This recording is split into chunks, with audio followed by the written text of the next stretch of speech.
Pop quiz. What's your favorite video game? Zelda. I love Zelda. This is my medallion. It's humming. No, it's The Witcher. It's The Witcher 3.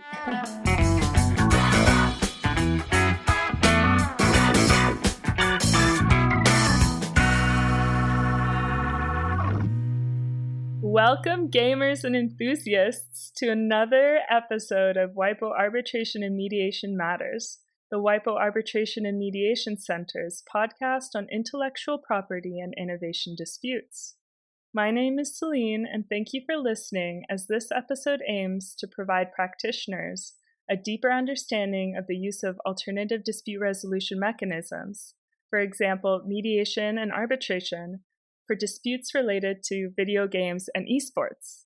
So join us as we embark on a digital journey where virtual worlds come to life. Today we're joined by Alexia Goritza, a legal case manager here at the WIPO Arbitration and Mediation Center, and Leonid Shmatenko, who is part of the Data Protection and Technology Law team at Eversheds and Sutherland. He has a vast experience in regulatory and general issues in the areas of esports and blockchain. He advises esports associations and clubs on legal issues, advises and supports crypto startups in all matters from planning, preparation, to execution of private and public token offerings, so-called initial coin offerings or ICOs. So thank you both for joining us today. Let's dive right into this fascinating intersection of digital realms of video games, esports, and dispute resolution. Thank you, Celine. Thank you for having us. Our pleasure. And so to begin, Leonid, I have a question for you right off the bat. Could you give us an overview of the evolution of the video gaming and esports industry and how it has led to an increase in potential disputes? Thank you for the question, Celine. Sure. Actually, you have to distinguish between competitive gaming and esports. Competitive gaming can be parallel. It means you can be speed running, but it's not simultaneous and you're not competing against a real human being at the same time. So this is still a gaming competition, but it's not esports. Esports is simultaneous, and it's something like Rocket League or other games that you're playing in a competitive way. So this is esports from a legal point of view. And the esports industry, particularly during the COVID times, has seen a great increase of audience, but also of professionalization. And this professionalization led to all kinds of disputes, beginning with IP issues that you at WIPO resolve, over to doping. Yes, esports athletes can dope to be more concentrated while playing or to be less nervous. And to other potential disputes about organization disqualification and labor disputes where also mediation comes into play. Thank you very much for the clarification as well. I wasn't aware that you could dope in esports as well. So as a follow-up question for both Alexia and Leo, what kind of disputes can occur in the video games and esports industry? Exactly that. What are the critical legal issues and the unique challenges the industry faces in addressing these disputes? So perhaps, Alexia, you can go first. Thank you, and thank you for the great question, Celine. So I will pick up from where Leonid left it off, and I will speak naturally about IP disputes, since these are the ones that we mostly see here at the WIPO Arbitration and Mediation Center. So these can range from copyright infringements and IP licensing disagreements to trademarks, patents, royalty disputes, and more. The interesting part is that the industry dances to the rhythm of rapid technological changes, if I may put it this way, which often in turn leads to complex cross-border issues and cross-border partnerships. And this unique landscape in turn demands tailored solutions. And this is where ADR comes into the picture. Yeah, if I may continue on that, Alexia, there are difficulties in the esports industry to find one alternative dispute resolution administrator or one venue, so to say. Having analyzed a lot of terms and conditions of esports tournaments, the arbitration clauses are very manifold. It starts with the ICC and other institutions, but there is no consistency. And this is what is really missing in the esports industry. Additionally, with that kind of dispute that we have discussed, IP, doping, and so on, there is another challenge in esports, and that is that most of the esports athletes are between 14, 4, and 30 years old, meaning that the ones who are below 18, in order to go to a dispute resolution center, would need the consent of their parents or guardians. And this is another challenge that usually arbitrations would have to take into account. And I think where an alternative dispute resolution center based for esports disputes would have an advantage if the rules additionally provided for minors to be able to arbitrate, and that arbitration consent would be given in advance by their parents/guardian. So to follow up, ADR mechanisms such as mediation and arbitration, as we know, offer parties efficient alternatives to court litigation, as we can all agree, I believe. And so could you explain how these mechanisms can be effectively utilized to resolve disputes specifically in this sector? In particular, mediation is often advertised as a very effective alternative approach to resolving disputes. So could you explain how mediation fits into the video games and esports legal landscape? I recently wrote actually an article about mediation in the esports sector. It's in a book. You can Google it, mediation and esports, and my name, and it will show up on academia.edu. Sorry for the self-advertisement, but I have to say it. Look, there are some particularities in some disputes, like labor court or labor disputes, which are not arbitrable, for example, in Germany. So that means that if you have a dispute between a esports athlete and his club or clan, how you call it in the esports industry, then you either go to the labor courts or you can mediate. And most of the times, and that's what I have seen in mediation, is that the core of the dispute is usually something that refers to hurt feelings.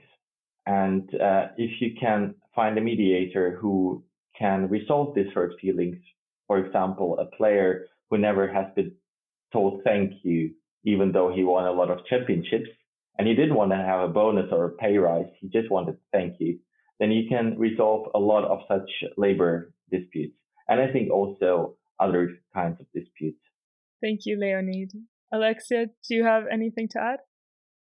Just a small recap to what Leo said, and if I may draw a comparison between mediation and arbitration as well, since you initially asked about ADR in general. So what we say is that both mediation and arbitration are like personalized problem solvers for the industry. So mediation is more like a constructive sit down where parties collaborate to reach a solution. And in my opinion, it is a great fit for the industry because it emphasizes finding common ground and maintaining relationships. Now, arbitration, it brings a different dynamic. It brings, first of all, structure to the table. So when parties opt for arbitration, they are choosing a structured process where an impartial arbitrator, that is someone with a keen understanding of the video games and the sports landscape, he or she assesses the dispute and makes a binding decision that is in very rough lines. So, and both options come with the advantage of having experts, that is, having people who understand the industry and who can ensure to a great extent at least a smooth and efficient process. Thank you, Alexia, for that wonderful summary and comparison. I do have a follow-up question for Leonid. Are there any specific advantages ADR offers over traditional litigation in the context of this industry that you have seen? Well, it's like with everything in ADR, I would say. Traditional courts litigation, they're very broad. They have judges who can decide upon everything, starting from a rental dispute between two tenants and the landlord, going over a bad haircut of a dog, up to, I don't know, multi-million claims of different industries. What ADR can offer, in my opinion, is that the video game industry can profit from is specialized courts, specialized arbitral tribunals, where you have individuals sitting who are specialized in esports disputes, on video game disputes, who have a clue that you can hardware cheat, and this is their daily bread, so to say, and they can quickly grasp what the dispute is about. So the advantage would be that you have highly specialized professionals in ADR as compared to all-in judges in litigation. Thank you very much. And so with both of your experiences, would you be able to provide some specific case examples? Perhaps, Alexia, you could share some from the center itself? Sure thing. So on our side here at the WIPO Arbitration and Mediation Center, I already implied that we have administered cases involving practically everything, from copyright disputes over the scenario of a game to unauthorized streaming, and even sorting out what we could call classic contractual matters, especially those related to royalties. As examples, some of our most recent cases related to copyright infringement, payment of royalties, and blocking of unauthorized streaming of esports competitions, copyright infringement over the scenario of a game, making available and actively advertising unauthorized copies of a game, or even obtaining trademark licenses to use a logo inside a video game. And all in all, that is to say that these are real-life examples that serve to show how ADR can step in and how it can effectively address a very wide breadth of issues.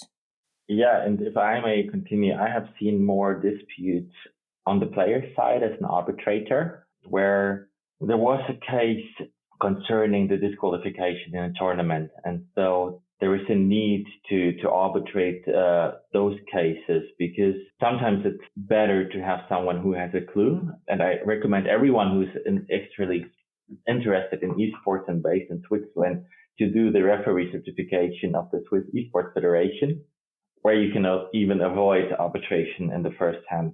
And it's good that you have professionals who see that the disqualification was because of rule X, Y, Z, because it's different in esports than, let's say, in basketball or football. Traditional sports have different rules that you cannot replicate completely in verbatim to esports.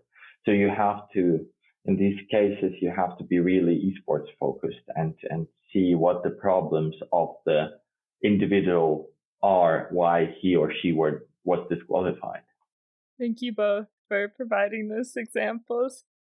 And so, Alexia, I actually have a question for you regarding WIPO's Dispute Resolution Board. Could you elaborate on this DRB procedure, how it works, the key features? Because I think our audience would be interested on how, DRB interacts with other ADR methods like arbitration. Happy to explain, Celine. So the DRB procedure is like having a team of industry experts on standby. They are there to handle ongoing collaborations, and they are there to do it swiftly.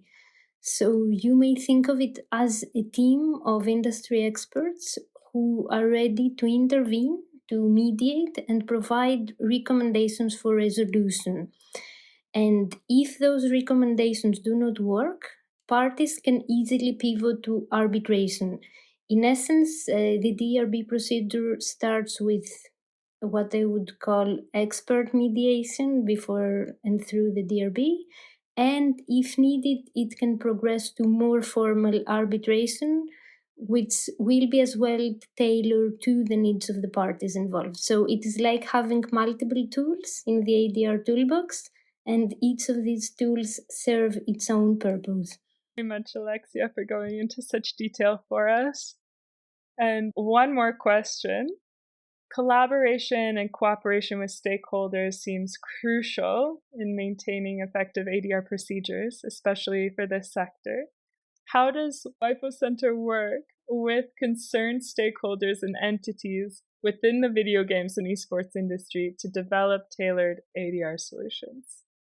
Well, our efforts in this area are all about dynamic partnerships. So we actively engage with key stakeholders, and that can be players, associations, and experts. These stakeholders and individuals will usually possess a deep understanding of the intricacies within the gaming domain. So we take their insights, we combine them with our expertise, and we craft ADR solutions which are tailored to the challenges of the industry. One way we do that we have been doing that, more recently is through an initiative called orientation sessions. So in that case, people who are already facing a dispute related to IP, to innovation, to technology, etc., book a free appointment with us, basically with people from the WIPO Arbitration and Mediation Center for assistance. This is like a one-on-one conversation, if I may put it, with a team of experts. It is a way to help stakeholders chart the best course towards resolution. That is mostly after the dispute has arisen, though. So proactively preventing disputes is also key. From our side, proactive steps involve basically and first and foremost raising awareness.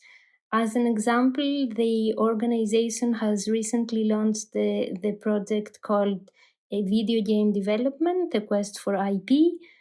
This project basically makes available to stakeholders an abundance of materials and resources such as podcast interviews like the one we are having now, expert advice, and more, and they are all aimed at helping video game developers navigate the complex landscape of IP.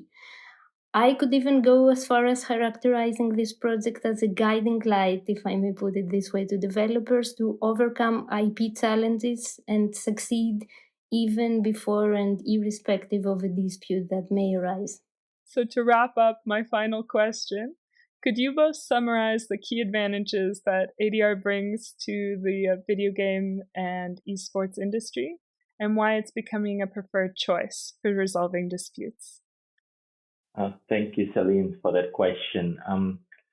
I think we have also a little bit to distinguish here. Like ADR in general is, in my view, the better suited venue for esports disputes because it offers you highly specialized individuals who can resolve your disputes in esports from A to Z. That said, we're still missing rules in esports of ADR that will give it a kickstart, so to say. It's going well, but if we are quick and we have quick solutions how to quickly resolve ADR disputes, that would bring an additional advantage to ADR as compared to litigation and courts in every jurisdiction, because then tournaments could take place with one rule to rule them all. Let's quote Lord of the Rings here, and then everyone would know like what their can hope upon and how their dispute will be resolved. So just to continue from where Leonid left it off, as far as WIPO ADR is concerned, at least, and which is the ADR I'm most competent to speak about, for me it's mostly like this. It brings to the table the experts the speed and the confidentiality that the sector needs. We usually characterize the gaming industry as an industry that's always one step away from the next big thing, if I may put it this way. So ADR in general, in my view, is a tool that can ensure the sector's growth remains unhindered. And as far as WIPO ADR is concerned, for me, the best part is that it is accessible to all, and this is what is demonstrated, but by the cases we have handled here at the center. So, from SMEs to multinational corporations, and whether it's patents, copyrights, softwares, any IP issue, we can step in with procedural advice, guidance, and rules for the parties. Thank you both so much for summarizing these key advantages. I guess it's game over for this episode on the WIPO Arbitration and Mediation Matters podcast. Thank you both so much for joining us today and providing our audience with a mini cheat code, one might say, on the video games and esports industry, especially through the lens of alternative dispute resolution. So stay tuned for our next episode as we continue to explore the ever-evolving landscape of alternative dispute resolution and its impact on the vibrant world of innovation and intellectual property. Thank you both. Thank you. Thank you.